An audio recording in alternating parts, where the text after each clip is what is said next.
Hi, everyone. This is Ann Lane from Conscious Preconception Television, and thank you for joining me today. We have a very, very special guest in line for you, Auset Rohn. And what we're going to do is talk about integrating more of the divine feminine in your life as part of your fertility and increasing your strength as a woman, which is really essential as you go through your preconception and conception journey to motherhood. Auset has some really fantastic experience. She is a priestess of Isis, a harpist, spiritual coach, and oracle of the goddess. She's the founder of the Iseum of Divine Isis Within, a school of initiates on the path to becoming a priestess of Isis.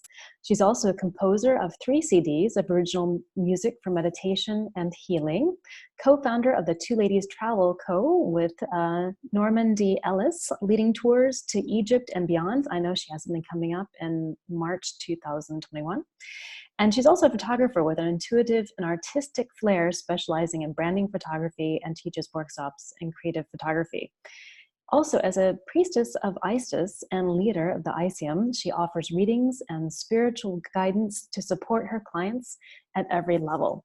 So welcome, Auset. It's really fantastic to have you here today. Thank you so much for joining us. Thank you so much for having me, and just listening to you read all of that, I'm just a little exhausted. You do a lot.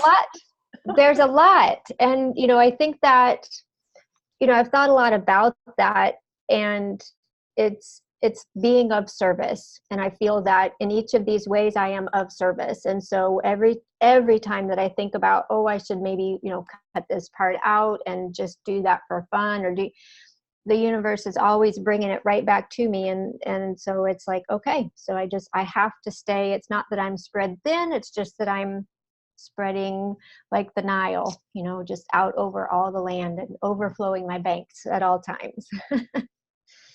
Well, you certainly have a lot of talent, and I think a lot of women can relate to that, being spiritually led and multi-talented. Many women don't know where to focus in one area or another, and it is possible, to spread your talents and mark in different areas. So, right. Yeah, Right. like the Nile. I like that. Yes. So let's go into that a little bit about your relationship with Egypt and how you got started with the mystery school, the ancient Egyptian mystery school. Yeah. So actually, the very first thing that got me started, as a girl, I was always very interested in, of course, the pyramids and mummies and the magic that was there. But I never explored that until I became an adult. And I remember being in college taking a religion class and studying about the temples and how they would go to the temples of Hathor, the temples of Isis for dreams, like incubation, where they would sleep in the temple overnight for a dream from the goddess. And they would go and, have festivals there. And it was a place of teaching and learning and healing, as well as, some of the goddesses, especially Hathor, a goddess of fertility, and Isis. But then when I think in my early 30s, I was taking a meditation class where I was learning to channel beings. And the teacher led us across this bridge in our meditation. And then the being was supposed to come. And then they were supposed to share things with us to share with the class. And the being that came across the bridge to meet me, I asked for their name, and I heard, "I am Hathor." And I had not ever heard of Hathor before. And so I, kind of shuffled her away and said, "I don't know who you are, and I'm waiting for someone else." And I did that 2 or 3 times. And so finally I was like, okay, fine, you're Hathor. And I don't know how else to describe it, but that her energy entered me, and my heart was racing. I couldn't catch my breath. And I was kind of basically, she just made her presence known.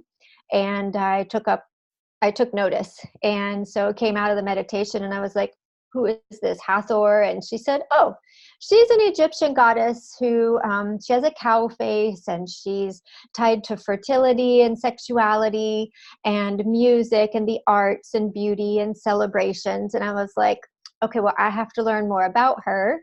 So I started learning more about Egypt and the gods and goddesses, but it was still kind of just an exploration, not a journey per se. And then I had a different friend who said, hey, I'm doing this priestess training and I think you would enjoy it. So I felt drawn to it. And so I did that. And that's when I really became very immersed in the teachings of Egypt. Fascinating. Absolutely fascinating. So there's a thread going through, from childhood and onward. And then when, I think the spirit of that we're supposed to follow, finds us at some point, and that's definitely what happened with you. Well, that's great. Well, you've already mentioned Hathor, a goddess Yes. of fertility. So can you tell us more about fertility goddesses in ancient Egypt, and maybe some fertility rites or anything related to fertility? Yes. So in Egypt, there were many actually fertility gods and goddesses. Hathor is one. She's the cow-faced goddess, and she's very beautiful. And then, of course, there's Isis. She's the great mother. She's kind of like our version of Mother Mary that we have in Catholicism, with the child that she has by Immaculate Conception. And then there are some gods as well. We have Bes. He's kind of a short, squat little man, and he's like a protector of women and children during childbirth. We have Min, Min. He's a fertility god who you'll see statues of him, in all of the shops in Egypt. And he's a standing statue, and he's also a standing statue. And some of the statues, he has a very large, he's very proud of his male member. And but the story of Min is that the country was at war, and he told all of the men, it's like, you go on out, I will stay here, and I will raise an army and take care of your women. And so everyone went off to war, and then Min impregnated all of the women. The men came back, all of their wives had given birth, and he essentially had raised an army, as he said that he would.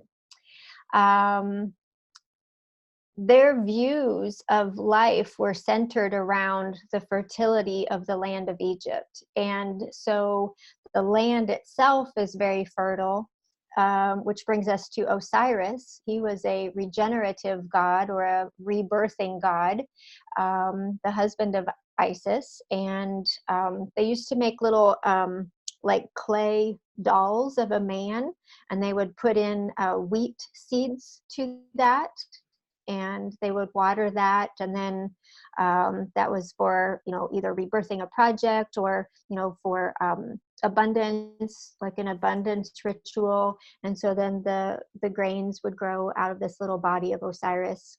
And then also the Nile itself was very much tied in with the aspect of giving life, because the land would have this long, they had their seasons where they would have the inundation, which is the floods. And so the Nile would come in and, over the land and bring all of the silt. And as it receded, it left all of this black silt for the soil.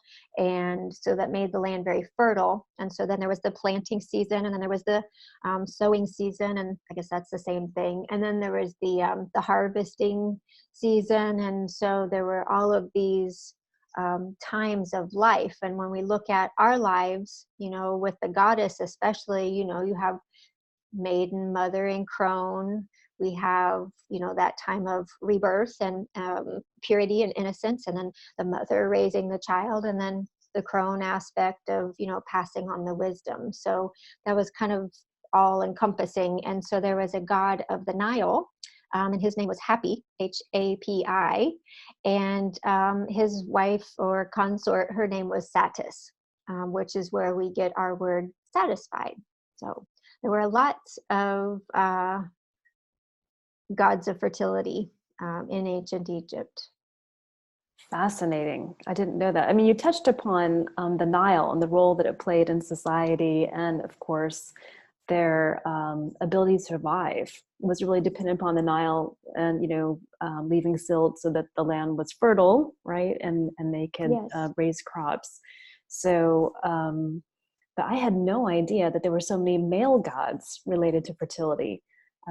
If you look at the Mayan culture, or if you look at Indian culture and the different goddesses related to fertility, it's very much a female-oriented arena, Right. but they have the men there for protection, right? For childbirth or for the future generation. It's the male that's protecting the feminine, right?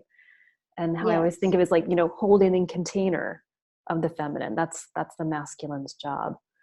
So Yes. very Well, and interesting. also, not just men too. I mean, there are many depictions of different gods with a very erect um, male member. So you've got Geb, the god of the earth.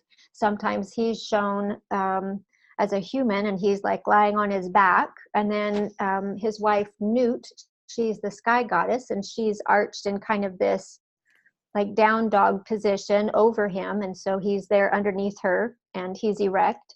There are depictions of the Immaculate Conception because when so this is a story of it's part of what's called the Osirian Mysteries, and it's the story of Isis and Osiris, which, if you grew up in church, it's kind of the Cain and Abel story. If you grew up with Disney, it's the Lion King, where we have, the ruler over the beautiful savannah, the fertile soil, agricultural areas, and then you have a ruler over the desert and the barren land. So Osiris's brother Set was very jealous, even though he was a king in his own right and he had his own part of he wanted everything. And so he ended up killing Osiris, and Isis, was distraught. She found his body. She was working on bringing him back to life, and Set discovers his body and was like, hey, I thought I've already taken care of this problem. And so he murders him again. And this time he dismembers him into 14 pieces, which he then throws out into the Nile, and then, off they go. And so Isis and her sister Nephthys went in search of all of the pieces of Osiris, but they couldn't find a missing piece. And it was his male member, the part of us that gives us life. And so she had to kind of fashion one for him. And then at that point, when they were intimate, that's when she conceived their son Horus. So that's kind of the Immaculate Conception of the god Horus, which is mirrored by the stories of Jesus and Mother Mary. So that's a very abridged story with all of that, but yeah. And then Amun is another god, which is where we get, sometimes it's spelled like we say the word amen or amen. So we're invoking the hidden god at the end of our prayers. And sometimes he had priestesses who were known as the hand of God. And so it was their job to basically arouse the god, and so that he could, procreate and create life. Mm-hmm. So there's a lot of sexual energy running through the mythology, actually. Yes, Mm-hmm. there is. Very much so. Very much so. And it's a little bit, if you've not really ever heard about that, it's kind of a surprise or a shock. You walk into the temples and you're seeing all of the carvings on the wall, and then all of a sudden, there's Isis in the form of this hawk over this person head with, himself erect. And you're kind of like, there are a lot of penises in these temples. Oh, too funny. Oh, too funny. Yeah. I've been there. I've been to Cairo, and I went down to Luxor, but that's, like 25 years ago. And I don't remember that. I don't remember seeing a lot of kind of more pornographic material. I think I was just more overwhelmed with all of it. And I think two pictures come to mind, but yeah. Yeah, it's very easy to get overwhelmed in Egypt. There's a lot of sights, there's a lot of sounds, there's a lot of things to see, and the smells of the food cooking and just the desert, and it just is a lot to take in. So yeah. And then unfortunately, sorry, go ahead. Go ahead. Yeah, I was just saying there is a lot to take in, and I don't think a lot of the ancient practices, you necessarily see in everyday life in Egypt, right? A lot of it's just been washed away or kind of erased. Yeah, I want to say yes and no. Sometimes in the villages, it is a very Muslim country, but in the villages, there will still be some little groups, where the women will have certain like superstitions or things like that, that they may or may not talk about. But I think you'll find things like that more in the villages, where they would have an understanding or remember the past. Good. Yeah, it's good to see those threads still surviving through the ages, right? Yeah. So I'd like to talk a little bit about the Ka, right? Yeah, okay. It's funny because you mentioned how you had a voice speak to you and said, I am Hathor. And at one point this year during meditation, I received information that I need to learn more about the Ka, and I reached out, and actually you replied to my inquiry and had a lot of information about the Ka and what it is, and also how it relates to babies and conception. So Yes. So one of the queens of Egypt, she's very famous. She has a beautiful mortuary temple on the west bank of Luxor, and her name is Hatshepsut. And there are drawings in her temple of the god Khnum. He was a god who, kind of like the stories of the creation of Adam, where God took the soil and the clay and he molded a man and created Adam. In the same way, Khnum creates men and women on his potter's wheel. And so there's a depiction of Khnum there with his potter's wheel, and there's the little body of Hatshepsut, and then he's also creating her Ka body on the wheel as well. And the Ka body is, to the ancient Egyptians, the part of the soul that lives on after you die, that is very tied into the physical body. So when we see depictions of or hear stories about tombs having food, or even like pretend loaves of bread, it's so that the body, or the spirit of the body, has sustenance in the afterlife. They have a very, parallel life existence in the afterlife with their existence while they were living, if that makes sense. And so they would have a Ka statue. That's why they mummified people as well, so that the Ka had a place still to reside. If something happened to their mummy, then their Ka can survive inside of their Ka statue. So it was a little statue that's made to look like them and house their spirit. Whenever someone wanted to hurt someone in the afterlife, that's when you would see like the noses cut off of the Ka statues. So because that way then they wouldn't be able to breathe, and then essentially they would be no more in the afterworld. So, but yeah, the Ka is very much like your spirit double, basically.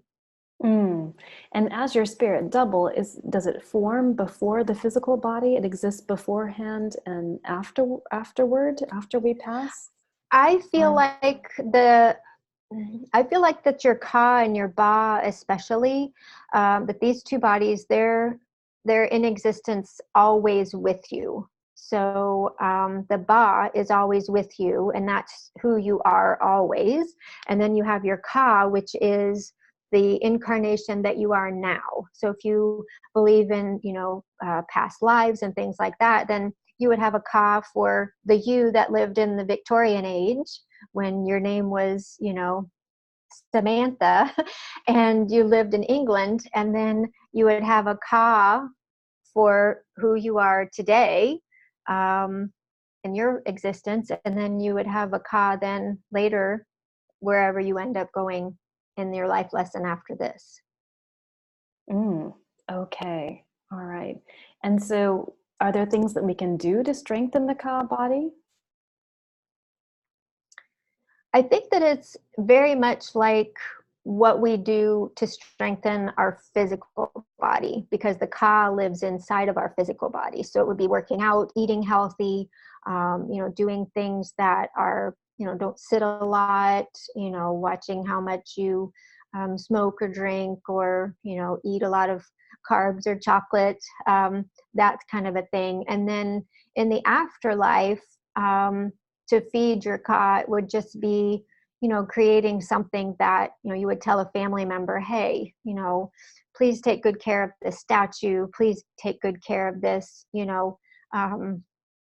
if you've got someone who will help support that, then you would be feeding that in the afterlife. So it's very much dependent upon the health of the physical body. Also, the spiritual body, for lack of better words, is nourished through the physical, right? Yes. And one would be related to that. Fascinating. Yes. Okay. Yes. And so for you as a priestess, what kind of practices do you have to stay grounded, or to kind of get through modern life? I mean, we all have pressures and different activities going on in families, and you have your career and your passions. So what are some things that you do? In order to stay grounded, I think that's a lot of times where the photography and the creativity comes into play. If I've spent like too much time, I would say too much time, like in the woo world, I find that I start to really crave creating something with my camera. So I'll grab it, I'll take it, I'll take photos of. I do a lot of self-portrait work, and I've actually got a workshop coming up this winter locally on that. But then outside of that, I'll, if it's summertime, I'll go out and I'll mow my yard. I have lots of flowers, tend to my flower garden. I'll do things like cook a meal. So there are days where I work at a local psychic fair, and I've done maybe 20 readings that day, and I come home and I'm just a little bit wigged out, and so I know that I need to eat. And so I decide, do I want to cook something, or do I just want to eat something? And so generally I'll decide to just go ahead and cook something, because it's just me and I'm vegetarian, so it's pretty quick, quick Chinese meal, in 15 minutes and I'm ready to go. So I just pay attention to, the chopping of the vegetables, the adding of the spices, those kinds of things. And I stay grounded by doing muggle activities, for lack of a better word. I don't think there is a better word. I'm so thankful for her coming up with that. Yeah. So the reason why I asked about being grounded so much is because I think us women can learn so much from each other. And I know for me, being grounded and kind of coming back to myself can be quite difficult. Like you said, if you're too much in the woo world, or for me, if there's just too much going on and kind of overwhelmed, then it's important to have like food, right? And root vegetables, or, just finding what works for you, being outside in nature, and creativity. I think that's great. You said you get creative, and Yes, that feeds, your soul, but also, this feeling of groundedness. What about for fertility, or any type of fertility rituals? Are you familiar with anything that was done in ancient Egypt around fertility, or rites of passage? Anything? Yes, I am so glad that you were asking about this, because there are some really interesting thoughts and practices that they had. There's actually at least 4 papyrus that are very medical in nature. We have some that are, more spiritual or storytelling, and then we've got some that are mathematical and philosophical or religious, and then we've got some that are very medicinal. And so there's a couple that talk specifically about gynecology and things that they would do to find out if a woman would be fertile or not.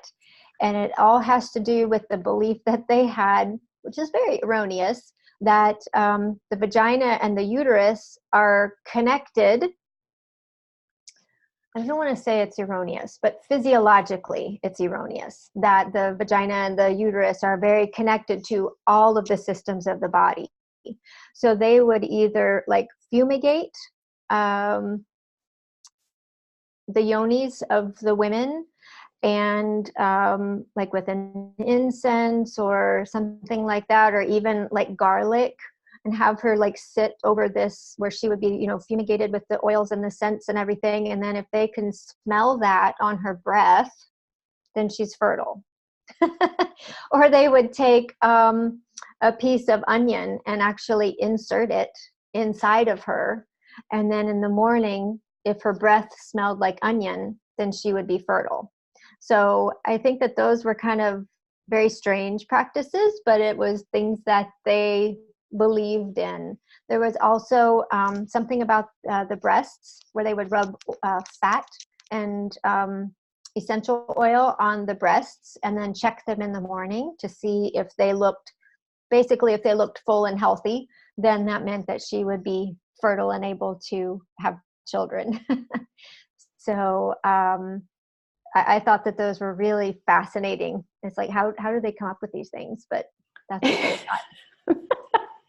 I mean, it sounds strange to us, but I mean, they, one opening, right? Then the vapors would go up, perhaps, and they're thinking the vapors go up to the other opening, and you should be able to smell garlic or onions on their breath.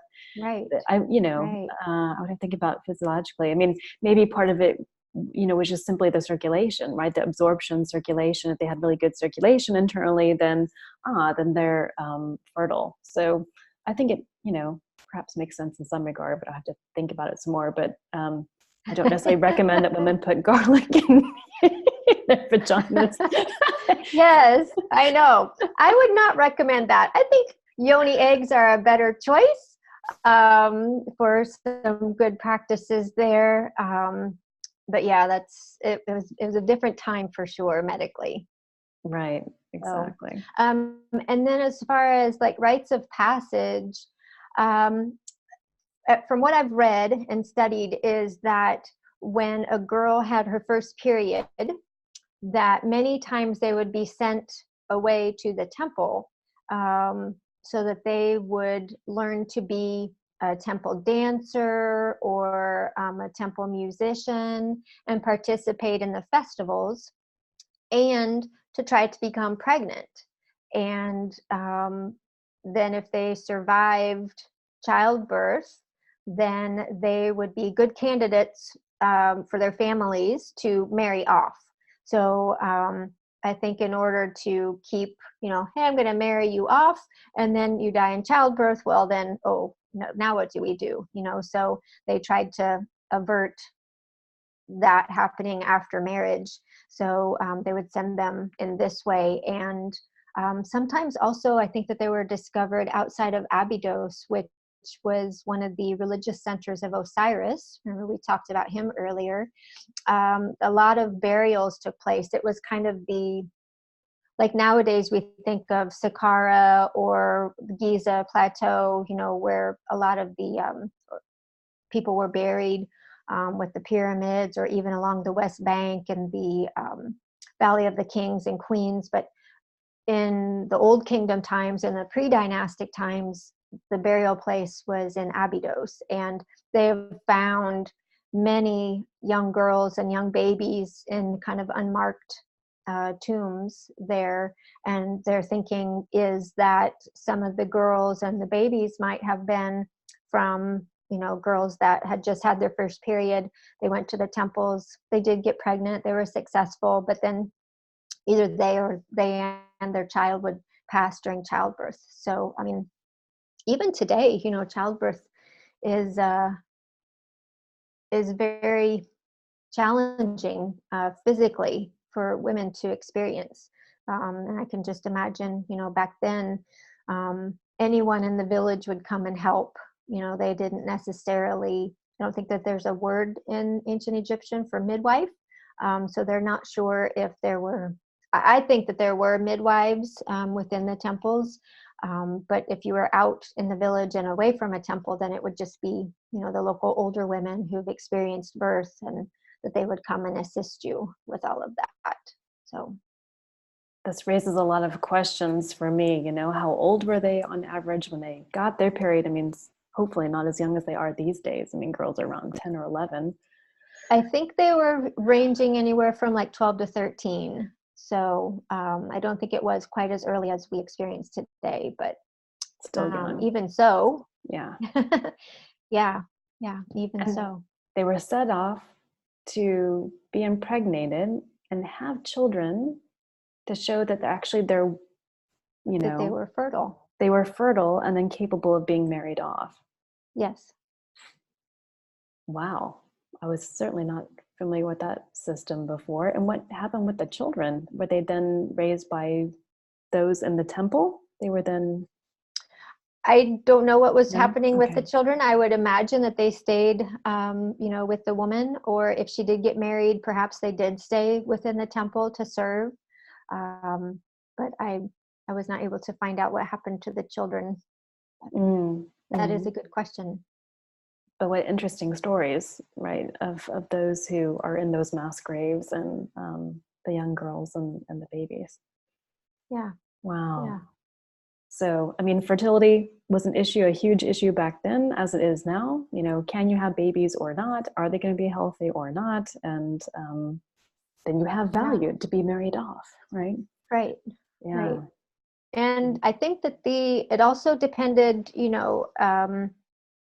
there were some practices that depended on who you were. So if you were, a child of the royal family, then things were probably a little bit, the happenings after your first period maybe were a little bit different than you were in the village experiencing that. But the pharaonic lines, needed to be kept going. And so, the pharaohs had they had many concubines and many children, and there was much inbreeding that was happening. And so, essentially what happened over the dynasties is that, became so much inbreeding that, cousins and second cousins and first cousins, brother and sister, once, half brothers and sisters, that sterility became a problem. And not just birth defects and, early childhood death, but sterility. And so then that's when you would have these, like intermediate periods in the history of Egypt where things were shifting between families and trying to get reestablished. So I'm learning so much with you tonight. I had no idea that was the true problem behind, the ending of these dynasties, or the struggles, right, with the families. Yeah. But biologically, it makes sense, that if they have so much inbreeding at a certain point in time, it's just not going to work anymore. And perhaps might explain some of the earlier deaths of some of the pharaohs, because it wasn't really genetically strong material in that sense. Yeah,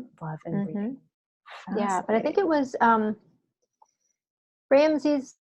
There were like 13 Ramseses, and so I think it was Ramses the second or the third that had hundreds of children. I mean, he was very prolific in having children. So that's probably why there were so many Ramses, the second, the third, the fourth, the fifth, the 12th, the 13th, because, there were so many options for his family to continue through his children. Wow, So we thought the European kings were very busy. He had hundreds of I children. know. I know. And there were also like some, there was a practice in ancient Egypt and even into some of the modern day, you know, like I said, in the villages, the women would circle around a statue of Ramses like 7 times um, in order to become pregnant. So, Hmm. Hmm. He that would make a lot of sense if he had so many children. Then to associate with that energy, yeah, yeah. definitely. Well, do you have any suggestions for women who are trying to connect to their divine feminine, or perhaps are wanting to conceive within the next period of time?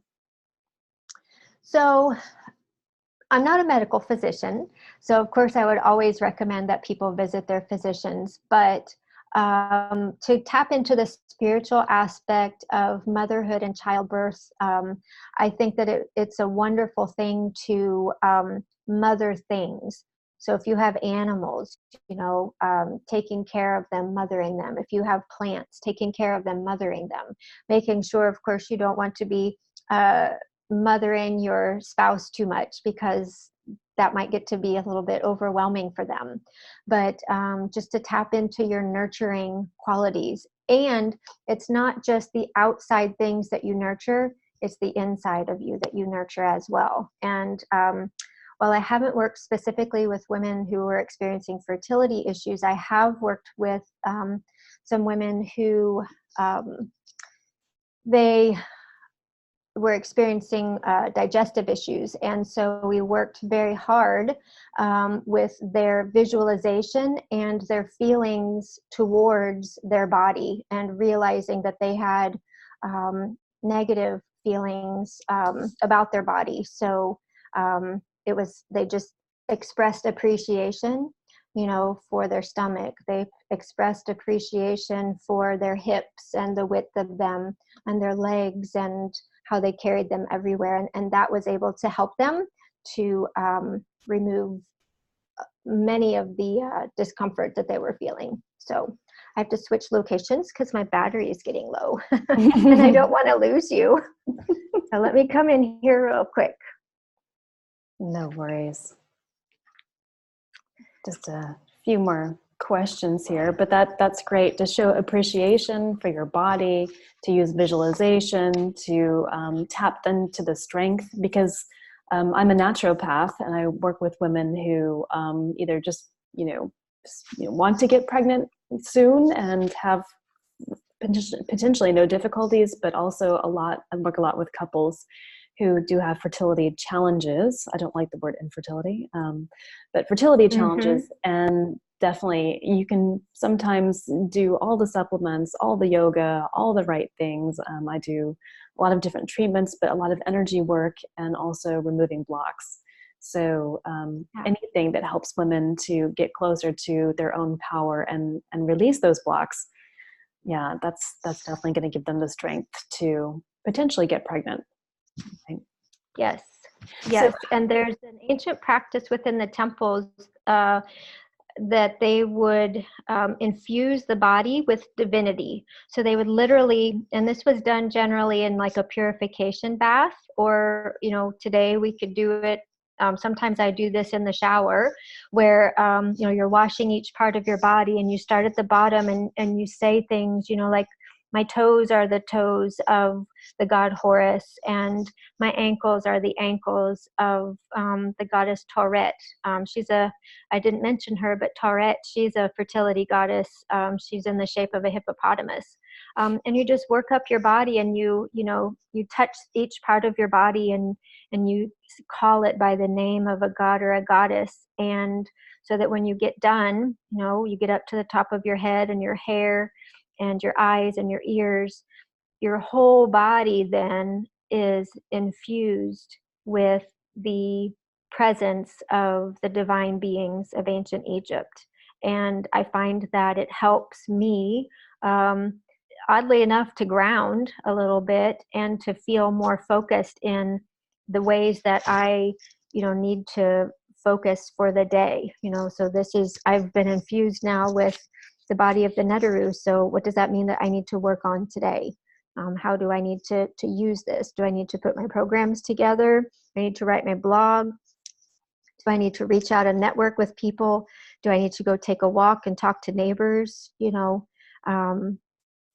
Just I think that's also another practice, like a mindfulness practice, and also maybe even something else that's kind of coming to mind also is that forgiveness factor.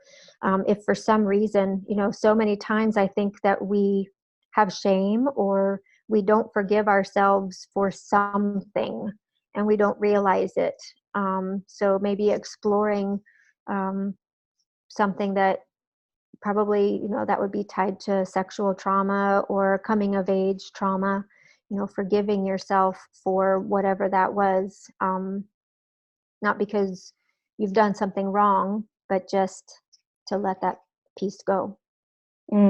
That's beautiful, right? Not that they've done something wrong, but just to let it go. And that Mm-hmm. definitely plays a role in fertility, whether a woman is with a partner and he didn't want to have a child for 10 years and now she's 38 and they both want to get pregnant, but she's resentful, right? It Yeah. would have been easier if, right?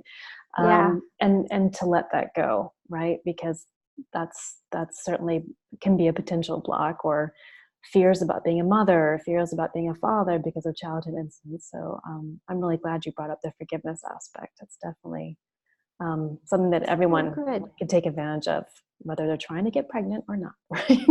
Yes, So, for sure. yeah. How can people find out more about your work and what you do and the different types of things that you offer? So I am at thegoddessinside.com. That's where you can read about my courses, my priestess training. I have a blog that I put out at least once a month, sometimes twice a month, where I share either bits and pieces of my life or how the goddess has touched me.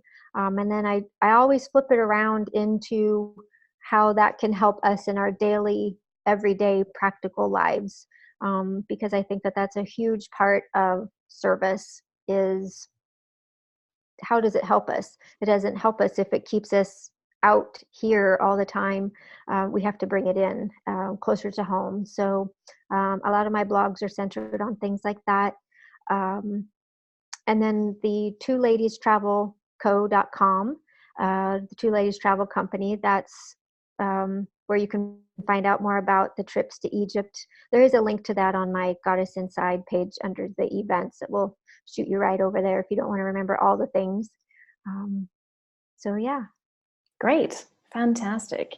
So that sounds like a great way for people to find out more about your work and what you do, and maybe if they're interested in getting a reading and getting directly in contact with you. Thank you so much for your time today and bringing in the different aspects of fertility and all the fertility gods and goddesses from ancient Egypt. I kind of think of this as, even if you practice a religion, if you have a set religious background that is your faith, I see the ancient gods and goddesses and of different cultures around the world as just being emblematic of a certain energy. And if I want to get in touch with divine feminine, there's different aspects of divine feminine. And I have a very strong connection with Mother Mary, Mary Magdalene. And Sophia. Yes. And then when I get in touch with Isis, it's a very strong feminine. Like for me, she's a bit like a warrior. She's very solid. So for those who may think, the ancient Egypt, I don't know, and the different gods and goddesses, it's just, in my opinion, how I take it in is it's just another aspect of divine feminine, divine masculine, and we can use those and access them and experience more of ourselves through that, and still have our religion and still have our faith and have that be our main spiritual path. But this is just another way of accessing it, if that makes sense. Yeah. Yes. And I like how you describe Isis. Her name in hieroglyphs is written as the throne. So that's her name, is the throne, is how you write that.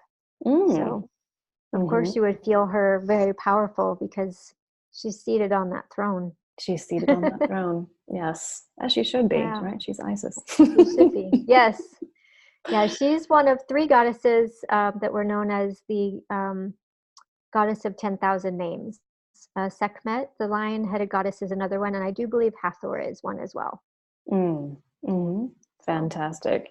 Yes. Well, thank you so much. And for all those who have watched today, thank you for joining us on Conscious Preconception TV. We will have more episodes coming up. Please write down below what your takeaways are, what you've learned today, what's something that you can use for yourself in your life, and perhaps for your future conception. Thank you so much for joining us, and see you next week.